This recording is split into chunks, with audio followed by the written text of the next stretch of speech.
नकी बोड़ियो वञे 2010 वारो असां ज़ुल्म न कयो वञे।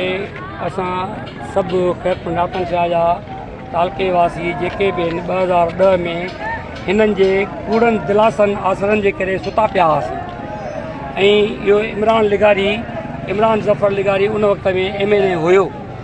इन ॻाल्हि जो गवाह हो मुनीर अहमद शेख ग़ुलाम अहमद लिगारी जेको संदसि साॻियो हुजूम वेठो आहे। फतेहपुर में बि हुजूम आहे त हिते बि हुजूम आहे तव्हांजे ख़ैर नातन शाह दुआ होटल जे भरिसां। का बि ॻाल्हि ॿुधण लाइ असां साईं तयारु न आहिनि। हिननि खे अंदरि खुआरे जे पंप ते उते मीटिंग कई अथनि फयाज़ बुट। मां बि उते पंहिंजे कांटे ते वेठो हुउसि। तक़रीबन 2:30 पौणा 3 थिया। मूंखां 15 मिंट अॻु में निकिता पोयां मां निकितुसि हिननि शाह खे कट ॾियण जे लाइ।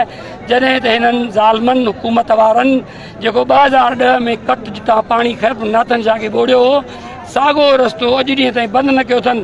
तव्हां मीडिया वारनि खे बि तव्हांखे दावत आहे सुभाणे मूं सां गॾु हलो मां तव्हांखे ॾेखारियां।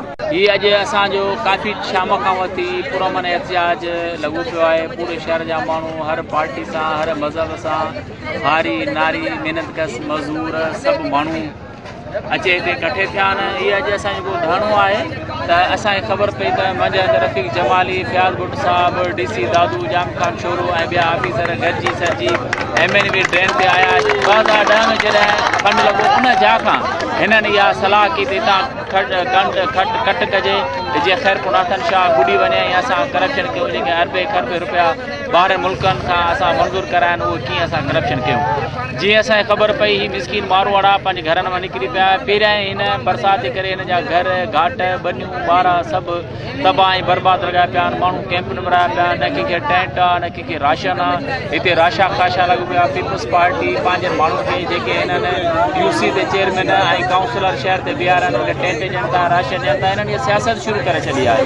अॼु असांजो पुरअमन एहतिजाज आहे त को बि DC चूंड नुमाइंदो हिते अचे या असांखे गारंटी ॾिए त हितां कट न ईंदो ऐं कंहिं शहर न ॿुॾंदो ऐं हिन माण्हू जी दाद